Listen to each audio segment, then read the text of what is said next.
Hello friends, welcome back to our YouTube channel in geographical and social topics. Friends, आज के इस video में हम लोग समाज कार्य की परिभाषा एवं उसके उद्देश्यों के बारे में पढ़ने वाले हैं। तो चलिए शुरू करते हैं। समाज कार्य एक ऐसी व्यावसायिक सेवा है जिसके अंतर्गत मनोसामाजिक समस्याओं के समाधान का कार्य वैज्ञानिक ज्ञान पर आधारित विशिष्ट कार्य प्रणालियों द्वारा किया जाता है। हालांकि समाज कार्य व्यवसाय का विकास हुए लगभग एक शताब्दी का समय हो चुका है, किंतु अन्य व्यवसायों की तुलना में अभी भी यह अपेक्षाकृत नवीन व्यवसाय है। हालांकि समाज कार्य कोई नवीन कार्य नहीं है। मनुष्य पुराने समय से ही दीन दुखियों की, समाज के कमजोर वर्गों के सदस्यों की सहायता करता आया है, किंतु व्यावसायिक और विशेषज्ञता पूर्ण ढंग से सहायता कार्य करना तो 19वीं सदी के अंत और 20वीं सदी के प्रारंभ से ही शुरू हुआ, जिसका प्रारंभिक स्वरूप दान था। समय के साथ समाज कार्य ने व्यक्ति के पर्यावरणीय कुसमायोजन को कम करने एवं उसके सुसमायोजन को स्थापित करने के लिए उन समस्याओं की तरफ भी ध्यान देना प्रारंभ किया जिनसे व्यक्ति का उसके पर्यावरण के साथ संतुलन प्रभावित होता है। ऐसी समस्याओं में मनोसामाजिक समस्याओं का भी महत्वपूर्ण स्थान है। मनोसामाजिक समस्याओं को सुलझाने में जिस प्रक्रिया का प्रयोग होता है वह मानव शास्त्र के सिद्धांतों के अनुसार ही वैज्ञानिक पद्धति एवं चरणों पर आधारित होती है।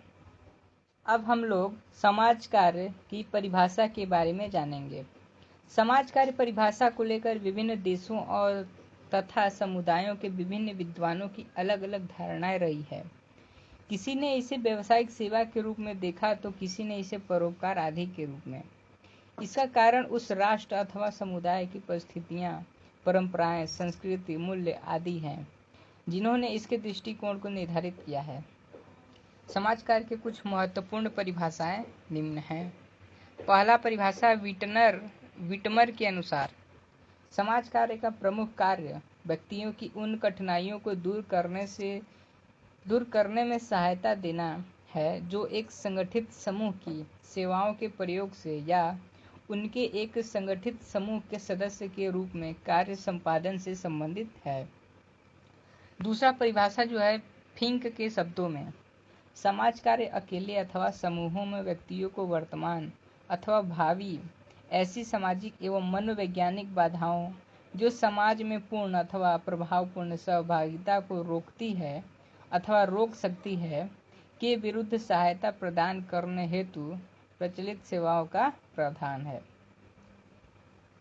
अगला जो परिभाषा दिया है वह है एलिस चेनी के अनुसार, समाज कार्य में वह सब ऐच्छिक प्रयास सम्मिलित हैं जिनका संबंध सामाजिक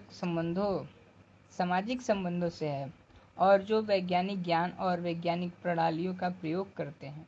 अगला जो परिभाषा दिया है सुशील चंद्र ने, समाज कार्य जीवन के मानदंडों को उन्नत बनाने तथा समाज के सामाजिक विकास की किसी स्थिति में व्यक्ति, परिवार तथा समूह के सामाजिक, आर्थिक, राजनीतिक एवं सांस्कृतिक कल्याण हेतु सामाजिक नीति के कार्यान्वयन में सार्वजनिक अथवा निजी प्रयास द्वारा की गई गतिशील क्रिया है।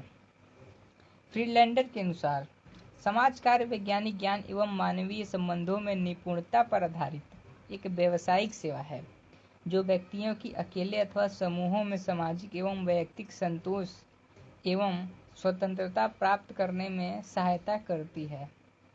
बोयम के अनुसार समाज कार्य व्यक्तियों की व्यक्तिगत एवं सामाजिक परिस्थिति में सामाजिक कार्यात्मकता को बढ़ाने के लिए ऐसी प्रक्रियाओं का प्रयोग करता है जिनका संबंध मनुष्य और उनके पर्यावरण के बीच परस्पर संबंधी क्रियाओं से है। इन क्रियाओं को 3 कार्यों में विभाजित किया जा सकता है: विकृत योग्यता का पुनर्स्थापन, वैयक्तिक एवं सामाजिक साधनों की उपलब्धि एवं सामाजिक कार्य वैकल्प का निरोध। इसके बाद जो है समाज कार्य के उद्देश्य। उद्देश्य कुतुबनुमा के समान होते हैं जो हमें दिशा बोध कराते हैं। समाज कार्य के उद्देश्य समाज कार्यकर्ताओं को सेवाएं प्रदान करते समय दिशा निर्देशन करते हैं और इसीलिए इनकी जानकारी आवश्यक है। ब्राउन ने समाज कार्य के 4 उद्देश्यों का उल्लेख किया है। पहला, भौतिक सहायता प्रदान करना।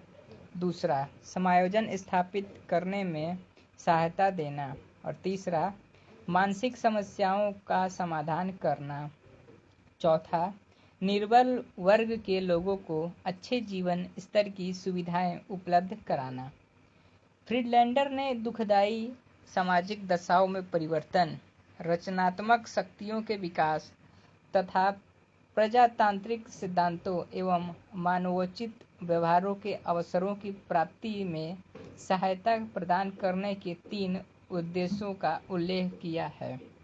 हैमिल्टन ने स्वच्छ एवं अच्छे जीवन स्तर तथा संतोषजनक संबंधों एवं अनुभव के आधार पर सामाजिक वृद्धि के अवसर प्रदान किए जाने का उल्लेख किया है।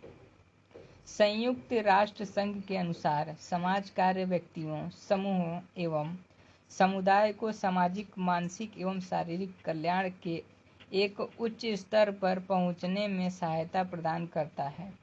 विटमर के विचार में समाज कार्य के 2 प्रमुख उद्देश्य हैं। पहला, व्यक्तियों की उन कठिनाइयों को दूर करना जिन्हें वे सुविधाओं के समुचित उपयोग में अनुभव करते हैं तथा दूसरा, लोगों के कल्याण हेतु उपलब्ध सामुदायिक संसाधनों की व्याख्या करना। कार्य के उद्देश्यों को हम मुख्य रूप से भी लिख सकते हैं। पहला, मनोसामाजिक समस्याओं का समाधान करना। दूसरा, मानवीय आवश्यकताओं की पूर्ति करना। तीसरा, सामाजिक संबंधों को सौहार्दपूर्ण एवं मधुर बनाना। चौथा, व्यक्तित्व में प्रजातांत्रिक मूल्यों का विकास करना। पांचवा, सामाजिक उन्नति एवं विकास के अवसर उपलब्ध कराना। छठवां, लोगों में सामाजिक चेतना जागृत करना। सातवां, पर्यावरण को स्वस्थ एवं विकास के अनुकूल बनाना। आठवां, सामाजिक विकास हेतु सामाजिक व्यवस्था में अपेक्षित परिवर्तन करना। 9वां, स्वस्थ जनमत तैयार करना। 10वां, सामाजिक परिस्थितियों की आवश्यकताओं के अनुसार विधानों का निर्माण करना तथा वर्तमान विधानों में वांछित संशोधन कराना। 11वां, लोगों में सामंजस्य की क्षमता विकसित करना। 12वां, लोगों की सामाजिक क्रिया को प्रभावपूर्ण बनाना। 13वां, लोगों में आत्म सहायता करने की क्षमता विकसित करना। 14वां, लोगों को उनके जीवन में सुख एवं शांति का अनुभव कराना। और आखिरी है 15वां, समाज में शांति एवं व्यवस्था को प्रोत्साहित करना।